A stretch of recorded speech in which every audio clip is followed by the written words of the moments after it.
নমস্কার বন্ধুরা, নব ক্যানভাসের তরফ থেকে আপনাদেরকে অনেক অনেক শুভেচ্ছা। সকল দাদু দিদা, মা বাবা, ঠাকুমা, ঠাকুর দাদাদের জানাই অনেক অনেক ভালোবাসা, অনেক অনেক প্রণাম। সকল দাদা দিদি এবং ছোটো ছোটো ভাই বোনদের জানাই অনেক অনেক ভালোবাসা, অনেক অনেক প্রণাম। আশা করি আপনারা সবাই ভালো আছেন। আজকে হচ্ছে শনিবার এবং আমি চলে এসেছি আমার এই গীতার প্রসঙ্গ নিয়ে। এবং এই আমরা যেটা আগের বারে করেছিলাম সেটা হচ্ছে গীতা প্রসঙ্গ ভাগ 1।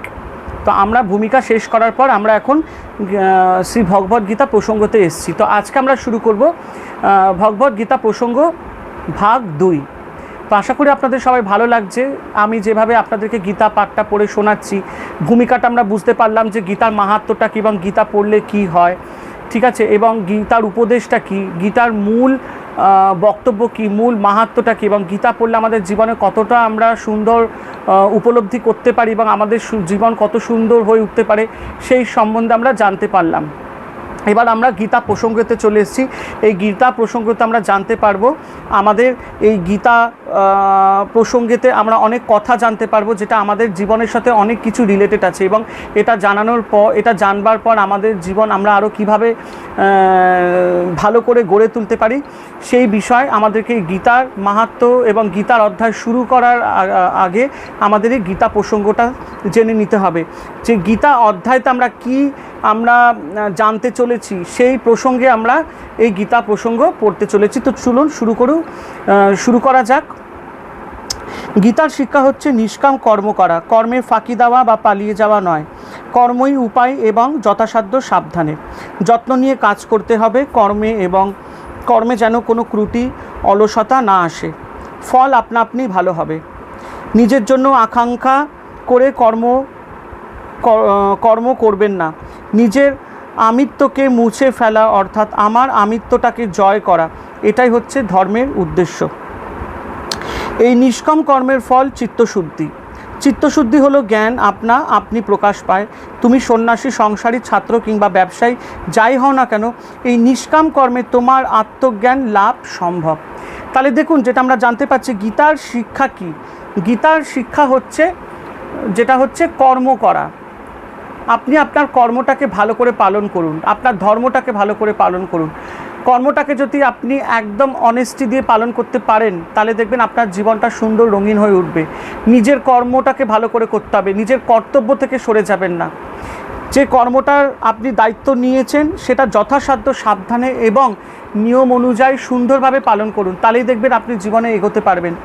কিন্তু আপনি যদি নিজের জন্য আকাঙ্ক্ষা করে বা নিজের এমন কিছু করতে চাইছে যার মধ্যে একটা স্বার্থ আছে, সেই স্বার্থর জন্য আপনি যদি কোনো কর্ম করতে চান তাহলে কিন্তু সেই কর্মফল আপনি জীবনে যেটা আপনার বলতে গেলে খুব ভালো আপনার উপলব্ধি করবে, সেই ফলটা আপনি কিন্তু প্রাপ্ত হতে পারবেন না। তাই নিজের কর্মটাকে আপনাকে সবসময় ঠিক রাখতে হবে। সাধারণ মানুষ কর্মের দাস। কাজ না করে আমরা কখনোই থাকতে পারি না। শরীর, মন, বাক্য দ্বারা কোনো না কোনোভাবে আমরা সকলেই কাজ করছি। প্রকৃতি আমাদের কাজ করতে বাধ্য করে, আর যখন কাজ করতে হবে তখন কৌশলে করতে হবে। কর্মবন্ধনে জড়িয়ে পড়া উচিত নয়। গীতা এই কর্মের কৌশলের পথ বলে দিয়েছে, যাতে কর্মবন্ধনের কারণে না হয়ে মুক্তির সহায়ক হয়। দেখুন, কর্ম তো করতেই হবে, কর্মপালন তো আপনাকে করতেই হবে। এবং আমরা হচ্ছি সাধারণ মানুষরা যারা হচ্ছে আমরা কর্মের দাস, ঠিক আছে, কাজ না করে আমরা থাকতে পারি না, ঠিক আছে। তো সেই জায়গায় যেটা এখানে বলতে চাইছে যে শরীর, মন ও বাক্য দ্বারা কোনো না কোনোভাবে আমরা সকলেই কাজ করে যাচ্ছি, ঠিক আছে, কিন্তু প্রকৃতি আমাদের কাজ করতে বাধ্য করেছে। এই প্রকৃতিতে যখন আমরা এই পৃথিবীতে যখন আমরা বাস করছি, যে আজকাল দেখছেন নানান রকম টেকনোলজিস এখন এসে গেছে। আমরা আইটিতে চাকরি করছি, সারাক্ষণ আমরা মানে কি বলবো, কাজের মধ্যেই ব্যস্ত। নিজের বাবা মা কেমন আছে বা আমাদের মাতা পিতারা কেমন আছে, ভাই বোনরা কেমন আছে, সংসারে কে কেমনভাবে রয়েছে, সেই চিন্তাই আমাদের মধ্যে নেই। আমরা সারাক্ষণ খালি এত কাজের পেছনে ছুটছি, দৌড়াচ্ছি প্রত্যেক দিন। কেন? কটা পয়সা কামাবার জন্য, কটা পয়সা ইনকাম করার জন্য। তো আমরা এতটাই ব্যস্ত হয়ে পড়েছি এই পয়সা ইনকাম করার জন্য যে আমরা নিজেদের পরিবারের লোকজনদেরকেও আমরা অবহেলা করছি, তাদের কথা আমরা ভাবতে ভুলে যাচ্ছি, তাই না? সংসারে কার কি দরকার, সংসারে মা কেমন আছে, বাবা কেমন আছে, ভাই বোনরা কেমন আছে, এতই ব্যস্ততা হয়ে পড়েছি আমরা, এতটাই টাকার পেছনে আমরা দৌড়াচ্ছি যে নিজেদের ভালো মন্দ পর্যন্ত আমরা বুঝতে পারছি না। সকালবেলা যখন আমরা অফিসে যাচ্ছি বা কোথাও যাচ্ছি, ঠিক আছে, আমরা সবসময় যেটা জানি যে বাবা মাকে প্রণাম করে বেরোতে হয়, ঠাকুরের নাম নিয়ে বেরোতে হয়, তাহলে আপনার সারাটা দিন ভালো যাবে। কিন্তু কজন এই জিনিসটা আজকাল করে? সবাই এতটাই ব্যস্ত হয়ে পড়ে এই টাকা ইনকামিং করার জন্য যে তারা নমস্কার, মা বাবাকে নমস্কার তো দূরের কথা, ঠাকুরের যে একটুখানি তাকে দেখে যে বেরোবে সেইটাও তাদের কাছে সেই সময়টুকু নেই। কারণ আমরা কর্মবন্ধনের মধ্যে এমনভাবে জড়িয়ে পড়েছি যে সেখান থেকে আমরা বেরোতে পারছি না।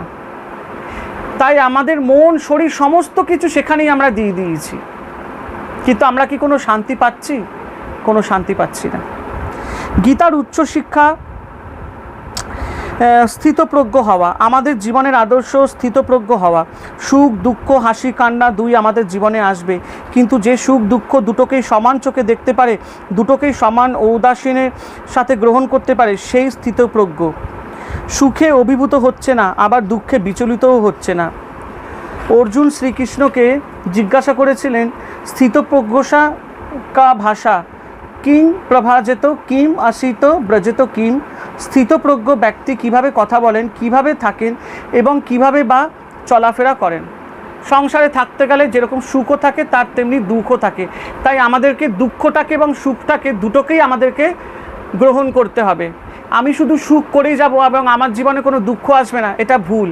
কারণ যতক্ষণ না আমি দুঃখটাকে অনুভব করছি ততক্ষণ আমরা আসল সুখের অনুভবটা করতে পারবো না। এবং আমরা যখনই কোনো কাজ করি সেখানে যদি আমরা ডেফিনেটলি আমরা কোথাও না কোথাও আমরা মিস্টেক করি, একটা ভুল করি, কিন্তু যখনই আমরা ভুল করছি কোনো কাজে, সেই ভুল থেকে কিন্তু আমরা শিখছি যে আমাদের ওই ভুলটা কোথায়, তখনই আমরা ঠিক কাজটা কি হবে সেইটা আমরা করতে পারি। তাই সংসারে দুঃখের সাথে সুখটাকেও আমাদেরকে গ্রহণ করতে হবে, আবার তেমনি সংসারে সুখের সাথেও দুঃখটাকেও আমাদেরকে গ্রহণ করতে হবে। তাই সুখ আর দুঃখ এই দুটোকে নিয়েই আমাদেরকে চলতে হবে। তো এবার আসুন আমরা অর্জুনের যে প্রশ্নটা আছে শ্রীকৃষ্ণের কাছে, সেই প্রসঙ্গটা আমরা বলি সেই প্রসঙ্গটা কি। তো এখানে স্থিতপ্রজ্ঞ কথাটার অর্থ, যার প্রজ্ঞা পরমাত্মাতে স্থিত, প্রজ্ঞা মানে জ্ঞান, অর্থাৎ আমি ব্রহ্ম, এই বুদ্ধিতে যিনি স্থির তিনি স্থিতপ্রজ্ঞ। তার মন সর্বদা ঈশ্বরমুখী, ভগবান ছাড়া তার কাছে দ্বিতীয় কোনো বস্তু নেই, পরমাত্মায় তার আশ্রয়, পরমাত্মাতে তিনি ধীর প্রতিষ্ঠিত। শ্রীকৃষ্ণ স্থিতপ্রজ্ঞ সম্পর্কে বলেছেন, যিনি মনের বাসনা কামনা সম্পূর্ণভাবে নাশ করেন এবং একমাত্র আত্মচিন্তায় পরমানন্দ স্বরূপেই ডুবে থাকেন, তিনি স্থিতপ্রজ্ঞ। তার আনন্দ বাইরের আর কোনো বস্তুর উপর নির্ভর করে না। আমাদের জীবনের উদ্দেশ্য হচ্ছে স্থিতপ্রজ্ঞ হওয়া, একেই বলে ব্রহ্মস্থিতি। ব্রহ্মবুদ্ধিতে আমি ব্রহ্ম, এই জ্ঞানের প্রতিষ্ঠিত অবস্থাকে বলে জীবনমুক্ত অবস্থা। একেবারেই নির্লিপ্ত, ভয় নেই, ক্রোধও নেই, অনুরাগও নেই, আবার বিরাগও নেই। প্রিয় বা অপ্রিয় দুই অবস্থাকে সমানভাবে গ্রহণ করেন, সকলেই ইন্দ্রিয় সংযত। মন একমাত্র ঈশ্বরের চিন্তায় মগ্ন, পরমাত্মাতে প্রতিষ্ঠিত। বেদান্ত ধর্মের মূল কথাই হলো আত্মজ্ঞান লাভ। সেই জ্ঞান লাভের সাধন হলো জ্ঞানযোগ, কর্মযোগ, ভক্তিযোগ ও রাজযোগের সমবায়। গীতার পরবর্তী অধ্যায়গুলিতে বিস্তারিতভাবে এই কর্ম, জ্ঞান বা ভক্তির আলোচনা করা হয়েছে। কর্ম ফলেতে বোঝায় নিষ্কাম কর্ম, নিষ্কাম কর্মের ফল চিত্তশুদ্ধি এবং চিত্তশুদ্ধির ফল আত্মজ্ঞান বা ব্রহ্মনিষ্ঠা। তাই শ্রীকৃষ্ণ অর্জুনকে বারবার বলেছেন, আমরা এক মুহূর্তে কর্ম না করে থাকতে পারবো না, কিন্তু কিভাবে কর্ম করব, তসমাৎ আসক্ত, আসক্তি শূন্য হয়ে কর্ম করতে হবে। শ্রীরামকৃষ্ণ বলেছেন, হাতে তেল মেখে কাঁঠাল ভাঙা। তেল মানে অনাসক্তি। আমরা সংসারে থাকবো কিন্তু সংসার আমাদের স্পর্শ করবে না, নির্লিপ্তভাবে থাকবো। I will be in the world but not of the world, এই হচ্ছে আমাদের আদর্শ। যিনি এইভাবে অনাসক্ত হয়ে, আসক্তি শূন্য হয়ে সর্বদা কর্তব্য কর্ম করে যাচ্ছেন, তিনি পরমকে অর্থাৎ ঈশ্বরকে লাভ করেন। কর্মই আমাদের কাছে ঈশ্বর লাভের জন্য উপাসনা, পূজা। ফলে নিষ্কাম কর্ম আত্মজ্ঞান লাভের সহায় বলে, একে বলা হয় কর্মযোগ। কত সুন্দর কথা বলেছেন শ্রী রামকৃষ্ণদেব, যে সংসারে আমরা থাকব কিন্তু সংসারের মধ্যে আমরা পুরো লিপ্ত হয়ে যাব না। সংসারে যখন আমরা থাকি তখন আমাদের দেখবেন সবার বাড়িতে ইষ্ট দেবতা আছে, কেউ রাধা মাধবকে মানে, কেউ শিব পরমেশ্বর মহাদেবকে মানেন, কেউ মা দুর্গাকে মানেন, কেউ মা কালীকে মানেন। বিভিন্ন বাড়িতে বিভিন্ন ঠাকুর দেবতা তারা বাড়িতে রাখেন, কিন্তু ঠাকুর দেবতা আছে বলে হ্যাঁ একটা সামান্য ছোট ফুল দিয়ে পুজো দিয়ে চলে গেলাম, ব্যাস আমার কাজ শেষ, তাই কি? একদম নয়। ঠাকুরকে মানতে হলে আপনাকে ভালো করে মানতে হবে, ভালো করে বলতে মন থেকে মানতে হবে। ঠাকুরের প্রতি আপনাকে শ্রদ্ধা আনতে হবে, ভালোবাসা আনতে হবে। কারণ আমি যখন আমার বাড়ির ঠাকুরকে, আমার বাড়ির ইষ্ট দেবতাকে যদি আমি দুটো বাতাসা সকালবেলা দিয়ে তারপরে আমি আমার জল খাবার খেলাম, তার মানে কি আমার বাড়িতে যে ঈশ্বর আছেন, যে ইষ্ট দেবতা আছে, সেও কিন্তু আমার বাড়ির সদস্য। যেমনি আমার বাড়িতে মা বাবা ভাই বোন, আমাদের সংসারে এরা সবাই পরিবারের সদস্য, তেমনি ভগবানকেও আপনাকে আপনার পরিবারের সদস্য হয়ে মানতে হবে। কারণ তার কাছেই কিন্তু, তার স্মরণেই কিন্তু আমাদের জীবন গড়ে উঠবে। কারণ তার আশীর্বাদ হচ্ছে আমাদের কাছে কি বলবো, মানে ভীষণ বড় একটা ইম্পর্ট্যান্ট ফ্যাক্টর। যেমনি কেউ রাধা মাধবকে মানে, কেউ শিব ঠাকুরকে মানে, যে রূপে আপনি ঠাকুরকে দেখছেন, কিন্তু আপনি ঠাকুরকে যদি মন থেকে ভালোবাসেন, হ্যাঁ ঠাকুর প্রভু তুমি আমার বাড়িতে আছো, তুমি আমার বাড়ির সদস্য, আমার পেটে যদি দুবেলা দুটো যদি ডাল ভাত জোটে, তাহলে তোমার থালাতেও আমার সামর্থ্য মতো আমি কিছু না কিছু তোমাকে ভোগ নিবেদন দেব। এটাকে বলে ভালোবাসা। আমি এটা বলছি না যে আপনাকে পোলাও করে খাওয়াতে হবে, আপনাকে লুচি করে খাওয়াতে হবে, আপনাকে খিচুড়ি করে খাওয়াতে হবে। আপনি দুটো জল বাতাসাও তো যদি মন থেকে ভালোবেসে যদি ঠাকুরকে দেন না, তাহলে ঈশ্বর সেটাও মেনে নেবে। তাই পুজোটাকে বলেছে আমাদের নিত্য কর্মের মধ্যে একটা ভীষণ ভ্যালুয়েবল জিনিস। পুজোটাকে আপনাকে ভালো মন থেকে করতে হবে। কিন্তু পুজোটা কি? পুজোটা এই নয় যে ঘন্টা বাজিয়ে দিলাম, ফুল দিয়ে দিলাম, গঙ্গার জল ছিটিলাম, তা নয়। পুজো মানেই হচ্ছে আপনি ঈশ্বরের প্রতি একটা ভালোবাসা, তার সেবা যত্ন, তাকে সম্মান করা। যেমনি আমরা কথা বলি না যে বাবা মাকে পুজো করলে তাহলে তোমার জীবন রঙিন হয়ে উঠবে। বাবা মাকে পুজো মানে বাবা মাকে ভালোবাসা, বাবা মাকে শ্রদ্ধা করা, তাদের সম্মান করা, তাদের সেবা যত্ন করা। তেমনি ভগবানকেও সম্মান দিতে হবে, তাকে ভালোবাসতে হবে, তার প্রতি সেবা যত্ন করতে হবে। আমাদের নিত্যকর্ম যেটা আছে সেটা আমাদেরকে করতে হবে। এবং সেই নিত্যকর্মটা কি? সাধন ভজন, নাম জপ করা। যেরকম আমরা আমাদের বাবা মাকে ভালোবাসি, বাবা মা সবসময় আমরা নাম জপ করি, সকালবেলা ঘুম থেকে উঠেই আমরা প্রথম শব্দটা বলি মা, তেমনি এখানেও ভগবানও সেই রকমই। আপনি সকালবেলা উঠে ভগবানের মুখ দেখলেন, মা বাবাকে নমস্কার করলেন, তাই না, সাধন ভজন করলেন, তারপরে আপনি আপনার দিনটা শুরু করলেন, তাহলে দেখবেন আপনার দিনটা সত্যি খুব ভালো যাবে। এই কর্ম জিনিসটাকে এখানে বোঝানোর চেষ্টা করেছে শ্রীকৃষ্ণ। এই নিষ্কাম কর্মযোগের কথা বলে অর্জুনকে বলেছেন, যারা গুরুজন মহৎ ব্যক্তি তারা যা করেন সাধারণ মানুষ তাই করে, তাদের অনুকরণ করেন। ফলে অর্জুন, তুমি রাজা ও বিদ্বান, তুমি যদি সৎকর্ম না করো তাহলে সাধারণ মানুষও তাই করবে। তুমি কিভাবে কাজ করবে? মই সর্বাণি কর্মাণি সনস্য অধ্যাত্ম চেতসা। সমস্ত কর্ম ও তার ফল তুমি আমাকে অর্পণ করে দাও। সমস্ত ঈশ্বরকে সমর্পণ করো। কোনো আশা রেখো না, মতবুদ্ধি রেখো না, ও সংসার যুদ্ধ তোমার কর্তব্য কর্ম। তুমি কর্তব্য পালন করে যাও, কোনো দুর্বলতা মনে স্থান দিও না। আমার উপর মন রেখে, অর্থাৎ ঈশ্বরকে মনে রেখে যত্নবৎ কর্ম করে যাও।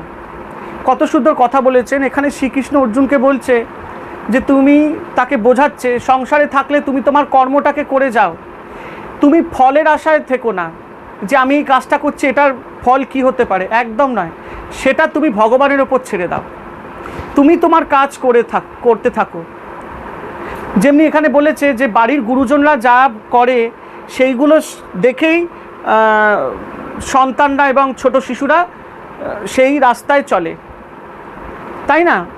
এবার অনেকে যেমনি দেখবেন কথায় আছে যে আমি পড়াশোনা করলে একটা দারুণ চাকরি করব, সেই চাকরি করলে আমি খুব ভালো ইনকাম করব, প্রচুর টাকা কামাবো, বা প্রচুর টাকা কামালে বাড়ি করব, গাড়ি করব, ঠিক আছে, ভালো ভালো খাওয়া দাওয়া করব, দেশ বিদেশ ঘুরব। তো অনেক ইচ্ছা আকাঙ্ক্ষা আশা আছে, অনেক কিছু আমরা ভেবে রাখি, এত টাকা কামাবো, এত কিছু করব, কিন্তু কোথাও কি এর মধ্যে আমরা কি শান্তি খুঁজে পাই? একদমই নয়। কারণ আমরা সেই জায়গাটা আমরা একদম মগ্ন হয়ে যাই। কখন পড়াশোনা শেষ করে চাকরি করব, একটা ভালো চাকরি খুঁজতে হবে, সেখানে প্রচুর টাকা কামাবো, সেখানেও একটা চিন্তা। যদি চাকরিটা ভালো না হয় তাহলে এই কম টাকা আমরা কামাবো, আর সেই কম টাকা আমার সংসার কি করে চলবে, সেখানেও চিন্তা। বেশি টাকা কামালেও সেখানেও চিন্তা, কোথায় রাখবো এত টাকা, এত টাকা কি খরচা করব, ওইটা কিনবো এইটা কিনবো, মলে যাব, সিনেমা দেখবো, ঘুরবো ফিরবো, তারপর একটা সিকিউরিটির চিন্তা, এত টাকা খরচা করছি যদি চুরি ডাকাতি হয়ে যায়, সেখানেও চিন্তা। তাহলে কি সারা জীবন আমরা কাজ করছি, প্রচুর টাকা ধন সম্পদ কামাচ্ছি, কিন্তু তার মধ্যেও আমাদের শান্তি নেই, ভাই ভাই অশান্তি সম্পত্তি নিয়ে। আমার এত সম্পত্তি, তোর অত কম সম্পত্তি কি করে, এই রকম ভাবনা চিন্তা ভাই ভাইদের মধ্যে হয়ে যাচ্ছে। তাহলে এত ধন সম্পদ কামিয়েও কিন্তু আমাদের শান্তি নেই। তাই এই যে এত চিন্তা, সারা দিন আমরা চিন্তার মধ্যে থাকি, কি খাবো, কি করব, ভবিষ্যতে কি হবে। তাই এখানে শ্রীকৃষ্ণ অর্জুনকে বলছে যত চিন্তা আছে তুমি আমাকে দিয়ে দাও। তার মানে কি, আমাদের যত চিন্তা যত আশা আছে ভগবানের উপর ছেড়ে দাও, ফলের জন্য চিন্তা করো না, তুমি তোমার কাজটাকে মন দিয়ে সৎভাবে করতে থাকো, তুমি অটোমেটিকলি দাঁড়াবে। কাজের প্রতি ভক্তি শ্রদ্ধাটা থাকতে হবে, ঈশ্বরের নাম জপ করতে হবে, বাবা মাকে সম্মান দিতে হবে, তাহলেই দেখবে যে যে কাজটা তুমি করবে সেই কাজটা তোমার একদম সুন্দরভাবে হবে। তখন দেখবে তোমাকে সেই ফল, সেই সাকসেসটা পাওয়ার জন্য বা সেই ফলটা পাওয়ার জন্য তোমাকে আর অপেক্ষা করতে হবে না। ভগবান আছে, ভগবানের আশীর্বাদ আছে, ভগবানের প্রার্থনা তোমার ঠিক শুনবে। তুমি তোমার নিত্য কর্মটাকে ঠিকভাবে করতে থাকো, আশায় বসে থেকো না, কোনো কিছুর আশা রেখো না, সব চিন্তা আশা ভগবানের ওপর ছেড়ে দাও। তুমি যদি সৎ থাকো, তোমার কর্মে যদি সৎ থাকে, তাহলে তোমার কর্ম এবং তোমার ধর্ম পালনও যদি সৎভাবে তুমি করো, তুমি নিশ্চয়ই জীবনে সাকসেস পাবে। এটাই শ্রীকৃষ্ণ অর্জুনকে বুঝিয়েছে। এরপর শ্রীকৃষ্ণ অর্জুনকে জ্ঞানযোগের কথা বলেছেন, এই সঙ্গে নিজের পরিচয় অর্থাৎ নিজের অবতার রত্নের কথা বলেছেন। তুমি যে বলছো তোমার আত্মীয় স্বজনদের মৃত্যু হবে, কিন্তু তুমি জানো না কতবার তোমার জন্ম হয়েছে, আবার কতবার মৃত্যু হয়েছে। আমি জানি আমার কতবার জন্ম হয়েছে। আমি অবতার, আমি তো স্বেচ্ছায় যেন একটা দেহ ধারণ করেছি, কিন্তু আমার অজহপি সন, আমার জন্ম হয়নি কখনো। অব্যয় আত্মা, আমি অপরিবর্তনশীল আত্মা, আমার কখনো জন্ম নেই মৃত্যু নেই। ভূতানাম ঈশ্বরের অপিসন, আমি সকলের ঈশ্বর, সকলকে চালাচ্ছি। প্রকৃত সামধিষ্ঠায় নিজের মায়া শক্তির সাহায্য নিয়ে আমি বারবার দেহ ধারণ করি। আচার্য শঙ্কর বলেছেন ঈশ্বর যেন দেহ ধারণ করেন। यदा यदा हि धर्मस्य ग्लानि भवति भारत, হে অর্জুন, যখনই ধর্মের গ্লানি ঘটে, যখন অধর্মের প্রভাব বাড়ে, তদাত্মনাং সৃজামহম, তখনই আমি নিজের সৃষ্টি করি। কেন? পরিত্রাণায় সাধুনাং, সাধুদের রক্ষা করার জন্য।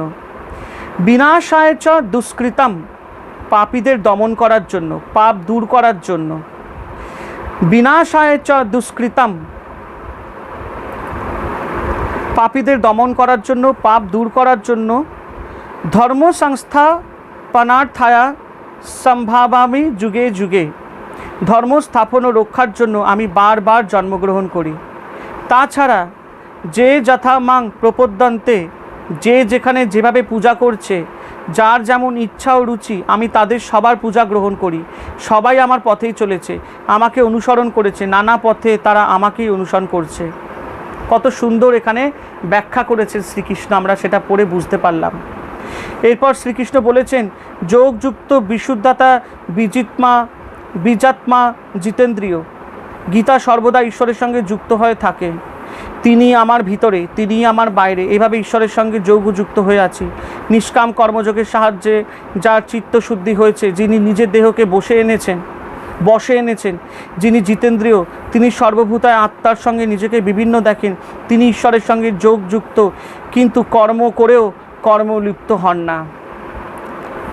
যিনি জ্ঞানী, তিনি সবসময় কাজ করেছেন, কিন্তু মনে করেন তিনি কিছুতেই করছেন না, একমাত্র ঈশ্বরই কর্তা, তিনিই করাচ্ছেন। ঈশ্বর সঙ্গে সর্বদা এমনভাবে যুক্ত আছেন যেন মনে হচ্ছে ঈশ্বরই সব কিছু করতেন। ভাবটা হচ্ছে আমি যন্ত্র, তুমি মন্ত্রী, দেখলে মনে হবে জ্ঞানী জাগতিক সমস্ত কর্ম করেছেন, দেখছেন, শুনছেন, স্পর্শ করছেন, ঘ্রাণ নিচ্ছেন, খাচ্ছেন, যাচ্ছেন, ঘুমোচ্ছেন, নিঃশ্বাস নিচ্ছেন, তথাপি মনে করছেন আমি কিছুই করছি না। ইন্দ্রিয়রা যে যার কাজ করছে, কিন্তু আমি কিছু করছি না। আমি যা কিছু করছি ঈশ্বরকে আশ্রয় করে করছি, তিনিই আমাকে দিয়ে সব করিয়ে নিচ্ছেন। এই ভাব নিয়ে কর্ম করলে কি ফল? লিপ্ততে না সব পাপেন, পাপ আমাকে স্পর্শ করবেন না। পদপত্রমি বা অভ্যসা, ঠিক যেন পদ্মপত্রের মতো জলের উপর পদ্মপত্র ভাসছে, কিন্তু পাতাটা কখনো ভিজছে না, সেইরূপ আমি সংসারে সব করব, অথচ আমি কিছুই করছি না। তাহলে আমরা আজকে এই গীতা প্রসঙ্গতে কি সুন্দর আমরা এই কর্ম যে সূত্রটা, ধর্ম এবং কর্মটা যেভাবে আমরা পালন করছি সংসার, এবং তার কি মাহাত্ম্য, সেইটার বিষয় আমরা এখানে আজকে জানতে পারলাম। আশা করি আপনাদেরও খুবই ভালো লেগেছে আজকের প্রসঙ্গ ভাগ 2, দ্বিতীয় ভাগটি।